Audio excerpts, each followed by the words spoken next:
Hey everyone, welcome back to another Godzilla Battleline video. It is super early in the morning, but we just wrapped up watching the live stream for Godzilla Minus One. If you want to watch that full live stream, before Toho inevitably copyright strikes me for it, feel free to watch it on the channel. But today we are going over every single piece of new information about the stream in order. I should say about Godzilla Battleline, in order of which it appeared. There will be timestamps down below if you just want to see Godzilla Minus One gameplay. Just go skip ahead. If you want to see everything else that's coming to the game, just watch the video, skip to the parts that you want, whatever. But we will be going through every single thing that was revealed. And I gotta say, you guys, this is shaping up to be one of the best seasons that Godzilla Battleline has ever had. We went from last year's 1.5 year anniversary last December. That was lukewarm. We had no new units, just reworks to Hedorah and Desghidorah, and nothing really new. One of the worst seasons Godzilla Battleline has ever had last December to this December, possibly being one of the best seasons we will ever have. Okay, with that out of the way, let's talk about everything new coming with Godzilla Minus One on December 4th of 2023. So, first things first, they are strengthening the HP and attack power of 4-star battle pieces. So, leader growth rate has been adjusted. So you can see right here, they give an example of Desghidorah at level 5. His old HP on the top, 5,650. His attack power is 286. Now his new HP at level 5 is going to be 8,061. This is going to work for every 4-star leader up until level 20. Once they hit level 20, their HP and their attack power is going to remain the same. So whatever Desghidorah's attack and HP is currently at level 21 and on is going to remain the same, but until level 20, it's getting a boost. This is directly being introduced, most likely to combat one of Godzilla Minus One's abilities that we'll take a look at in a minute. But this is really good. This is going to be really, really good for new players. This is going to give them a bit more of a foothold against some of the players that have been playing for a long time, especially if you don't have any 4 stars higher than level 20. This is at least going to give you a lot more survivability than you previously had. So, next is the return of the competitive skins for Godzilla 1989. They will be distributed at the end of the season after the ranking has concluded. So first place to 10th place, you're getting the gold skin. If you place in the top 500, 1 to 500, you're getting the silver skin. And if you place from the top 1 to 2,500, so 2,500 place, you're going to get the bronze. I believe the last time they added this, the bronze skin was 2,000, but now it's 2,500. So there's a little bit more leeway to get that bronze skin. If you already have these skins and you place in the same rankings, you don't get a second one. It's just going to be the same skin as before. But here's another opportunity to get the gold skin, and that is a hard grind. So these are back. This isn't the biggest news, but definitely cool to see the skins return. Next, they are changing the commemorative packs. I went over these in my video about the worst packs to buy in the game, or what not to buy in the game, I should say. And these were among the worst offers. You can see on the left, on this yellow column, is the original values. So it would be like, oh, this is like a $1 offer, right? They're changing them all. So we haven't seen the cost of these yet, but just looking at what the rewards were compared to what the rewards are going to be is a night and day difference. I mean, there's picking maps, there's G materials, and even on this next one, the King of the Monsters +1, bro, the old one was a random legendary map, some gems, and some gold. The new one is 3 of the choose your own monster maps, 2 G materials, and 5,000 stones. We don't know the prices of these. They could inflate the prices like crazy, but just on their own, these on paper seem like very, very, very good deals. I'm just waiting to see what the official prices are before I say if these are going to be worth it or not. But just seeing the change from the old ones to the new ones is great. I really enjoy seeing them update offers to reflect where the game has come. Because remember, these offers were in the game on day 1. And they were relatively unchanged until now, 2.5 years later. They're getting a major, major overhaul. Are they going to be worth the price? Whatever that price is, that's yet to be seen. But on paper, these look very, very promising. The Ultimate Pass is coming back. It's not pictured here, but the Ultimate Pass is coming back. And this season, it will feature a piece of Godzilla Minus One. So that's good to know. Star rank is being increased. This picture's kind of fucky. Also, shout out to Jaden, by the way, in my Discord. He screenshotted all these with the translations, so shout out to him. I literally grabbed these all from what he was posting in the Discord, live updates as the show was going on. So they're making it so the star ranks can now increase to level 35. Previously the max was 30, and you had to be at least level 15 to reach that. And now to get to 35, you'll probably have to be what, 17 or 18 or 19 to get to level 35, probably like 17 or 18. So that's pretty nice. And now for the increased star rank, level 35, and the studio can now be increased from 10 to 11. So you'll probably, I'd imagine, have to be studio 11 before you can reach 35. They have added more, they added G-Stones, they added a battle piece fragments, and they have added new stats. So like, you know, studio bonuses like the gold and stuff like that, or the like the gold increase. They've added stuff like the HP increase and stuff like that. So more stats, fragments, G-Stones, perfect. Love that. More free stuff is awesome. Next, they have upgraded studio mode, the attention, and they call it attention and highly attention.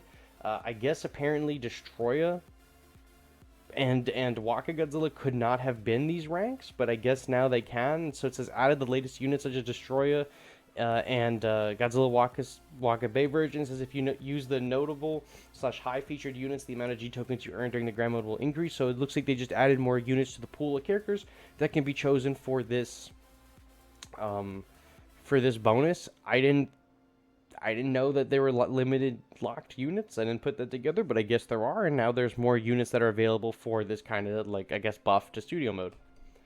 Fragments are going to be added to the daily mission rewards. This is exactly what I wanted when I was talking in my fragment video. This is perfect.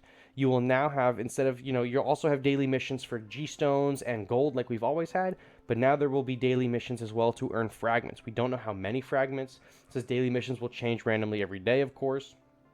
It could be 1 fragment. It could be 2 fragments. We don't know, but it is worth mentioning that there's pieces here for, I don't remember if Godzilla 1999 had fragments beforehand, but he's right here, and Super Mecha Godzilla also now has fragments. You can see him right here in this image. I think this is Leo. I can't tell if this is Leo or Rainbow Mothra.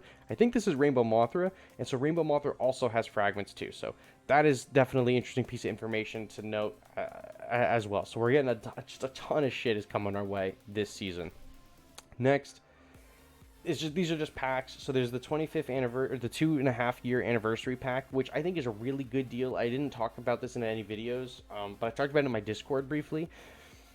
Normally for $12 to buy gems in the game, it is $12 for 1,600 gems, but in this it's $11 for 2,400. This is just a phenomenal deal. You can buy it 3 times. Obviously, if you don't want to buy it, you don't have to buy it. I bought one. It's great, and you get the little Godzilla -1 foot. This is just a really good bang for your buck for gems, and with -1 coming out next season, you might want to stock up. Next, there's going to be anniversary missions. I believe these start, it says right here, starts during the December season on the bottom. You can collect battle piece fragments for Space Godzilla and King Ghidorah, a total of 250 fragments. Unclear if it is 250 fragments per character or 250 total. So it could be like either, 5 pieces of Ghidorah, 5 pieces of Space Godzilla, or like 2 Space Godzilla, 3 Ghidorah, or 2 Ghidorah, 3 Space Godzilla. We don't know. But 250 fragments for the 2 of them. Okay, I guess that's more pieces and more pieces. Space Godzilla and King Ghidorah aren't the best characters, but we'll take some free shit where we can get it, Next is the comeback present. If you have not been playing Godzilla Battleline for more than 20 days, next season when you return, you will get the picking map, so you'll be able to choose a 4-star unit of your own. I believe the Shin Japanese Hero stuff, -1, and the Gamma Collab stuff are not going to be available for you to pick. Now we get into the meat and potatoes. -1. Godzilla -1. These are going to be a 4 cost, of course. Rarity of 4. He's a 4-star unit. He's going to cost 6. He's a ground unit, and he can attack ground, flying units, facilities, buildings, and leaders. He will also be able to dive underwater. It says hide yourself underwater, and when an enemy approaches, use a range of heat ray attacks to deal heavy damage. And we're going to watch gameplay for this. But basically, you can place him in the water tiles. It seems like you can place him in any water tile, and he has a big. When a unit he has like a glow under the water, like his heat ray is charging, and when a unit passes over it, it activates him and it deals damage, and then he pops up. It says normal attack on land. He's going to perform a fan-shaped range attacks and melee attacks with his tail. So he has an AoE with his tail. His HP will recover for 15 seconds. This is very similar to Godzilla Terrestris on spawn. He just starts healing himself. When he pops out of the water, or when he spawns in on land, he's also going to be healing himself for 15 seconds. Then when he's a leader, which we'll see, when you activate his leader move, you'll deal 300 damage equal to 80% of the enemy unit's HP. On the other hand, the waiting time until the next special move is really long. So you're dealing 80% damage to all enemy units, but only 300 damage, it seems like, to the leader. And then has a really, really long cooldown. So we'll take a look at that. That gets used in the gameplay video for sure.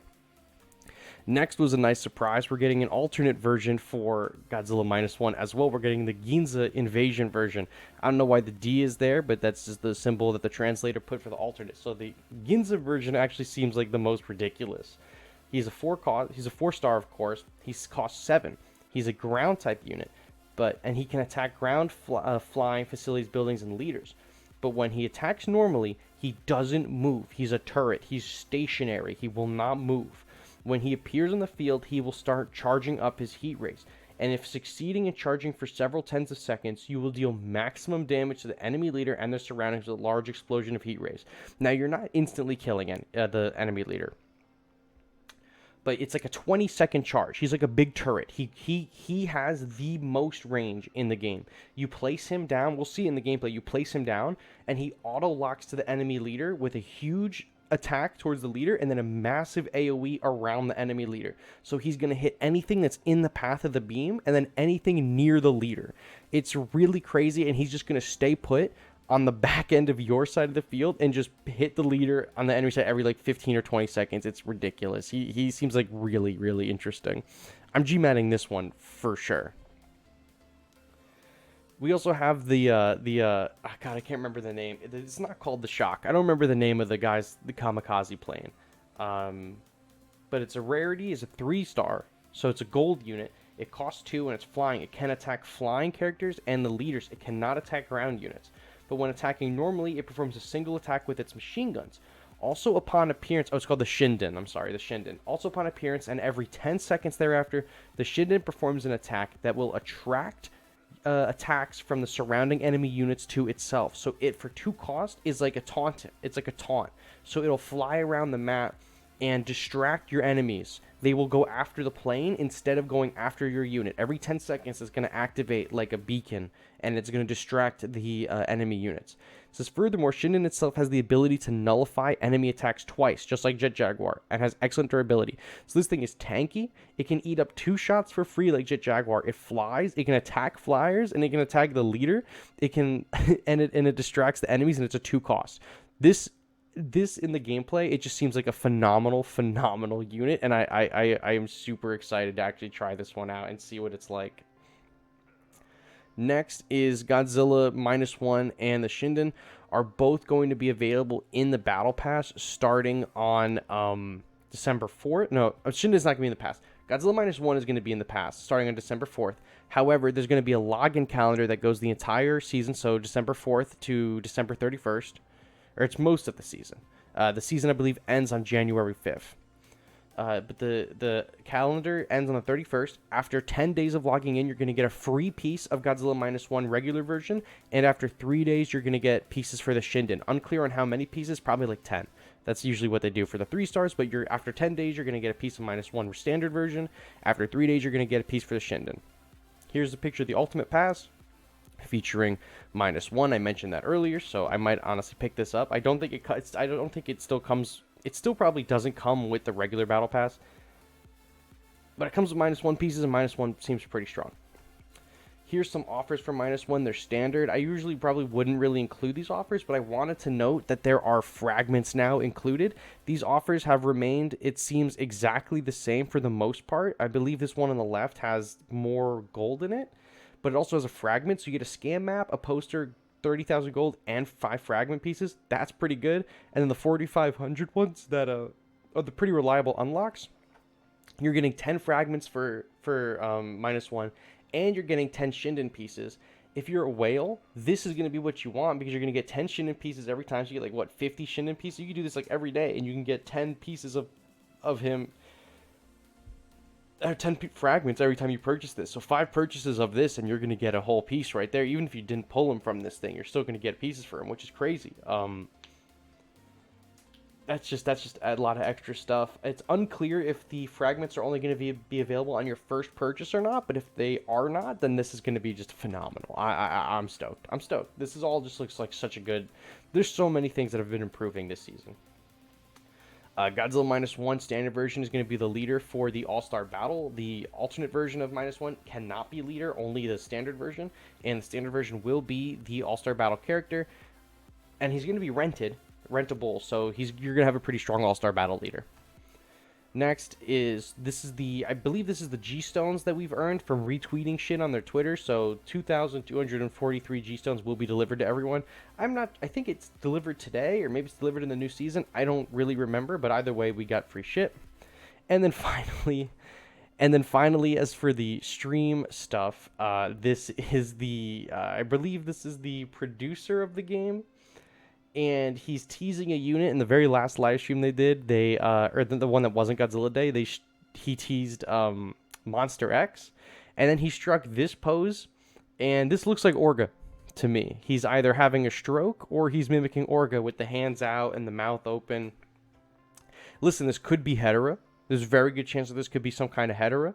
But everyone in my chat thinks that this is an Orga tease. So I'm inclined, especially with the fingers out like that, I think that this could be Orga. But this, I think, is also just a hilarious image in general. So, awesome. That is everything with our PowerPoint. But now we're going to hop into some gameplay. So if you don't mind, I'm just going to cut the video. And we're going to just hop, skip, and jump like right over to it. Alright, so here we have the gameplay. I have it muted because I don't want to get copyright struck. I'm pretty sure our live stream is going to get copyright struck, but they do one battle, so we'll go through it. This side is using the minus one leader. This side is using the Jaguar leader.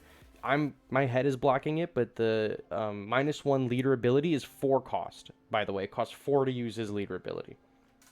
So right here you see we can rewind a little bit. I might be too far. Whoops-a-daisy. Okay, look. So he drags minus one out. Look, and then he can place minus one in any of these water tiles. So imagine on London. This is basically a Kiryu on London. He spawns in. A little bit of AoE there. Look at this. He's in the pool of water, but he has not appeared yet. Minus one has not appeared yet. There's the Shiden coming in. So watch what happens when this minus one leader plays a card. So there's Rainbow Mothra. He's going to fight the Shiden. Right, Shiden's got him kind of blocked up over here, but this Shiden can take a hit. Not that Rainbow Mothra is particularly strong. There he is. He pops out, does an AOE, and then he starts using melee attacks to hit the air units and basically anything. He's got like a cone, and so here's the alternate version. You can place him anywhere, and he has a big line and that circle. So we'll see again once he gets placed out. I'll pause the video. So look, he's kind of getting obscured by that leader ability. That just destroys everything. But if we pause here, look at this. You can see here's the line. Anything in this blue is going to get hit, and then anything in this ring right here is going to get hit. So minus one alternate version, the Ginza attack version, will spawn right here. I probably would have placed him farther back. So he's charging. He's not going to attack. He's not going to attack units as they appear. Here's the other one. His buddy just spawned one in over here, and there's another Shiden. Here's minus one spawning in with his AoE right there on that Manila. Just absolutely nuked him in one shot. There's the Shiden. He just took a hit right there for free. Jet Jaguar hits him, took that hit for free, and then he's fighting the leader. I mean, they're still going through. Oh, it looks like the minus one alternate version actually has melee attacks if you get too close. So look, he's charging up. There's the minus one hit right there. Look at that. Bam, and then bam. Huge line, big explosion. Not a crazy and not like a ton of damage to the enemy leader, but definitely like is just clean in house in the AoE department. It's ridiculous over here. So that's basically everything with the gameplay. They go on like this for like another minute or two. But Shiden also has a really neat little animation that I think is kind of adorable. I don't know how well you're going to be able to see it in my video here, but when the Shiden dies, the pilot, his name is... Oh my god, he's the same name as a JoJo character, and I don't remember it. Whatever, the pilot from minus one, who when the Shiden plane goes down in gameplay, he ejects, so you can see his parachute come out and everything. It's really cool. I don't remember his name off the top of my head. It starts with an H, I think. I don't remember. I saw the movie a few days ago. It's not so fresh in my mind anymore, but I kind of want to see it in 4D this weekend. Also, I should say spoilers. Um, I should have said spoilers at the beginning of the video. It's whatever. But yeah, look at this. Like, he spawns again. Just runs through that Mothra's health like it's crazy. There's the Shiden spawning, super tanky. He's gonna distract the units. I think that they did a not so awesome job in this video of showcasing the Shiden. They kind of just use it to body block a lot. They're not using it really to distract from like the enemies. They're kind of just using it as like a meat shield. So I think they're not really playing that the best. But we're getting a lot of really good looks at the -1s going into battle, and I think it's really sick. I haven't personally counted the seconds, like how long it's gonna take for what's his name to charge up. It looks like it's like 20, 25 seconds, 30 seconds or something like that. Someone I'm sure in my Discord has probably already looked and figured it out, or you guys in the comments will let me know. But you know, we're gonna find out in 3 days what all the actual stats are for these characters, so it's not a super huge deal to me. But look at this. I think this is where they wrap it up. The Shinden's coming in. He's, hitting him with that ability with the snipe is crazy. He used the leader ability, but it doesn't matter. So that's the gameplay. That's literally all the gameplay they gave us for the minus. They gave us 2 -1s and the Shinden in the same gameplay as leader and not. So I really, really liked it. This whole stream was phenomenal, you guys. I'm very excited for the season coming up. I hope you guys are too. This is shaping up to be one of the better Godzilla Battle Line seasons they've had in a long, long time. So thank you all so much for watching, and I will catch you on the next one. Bye-bye.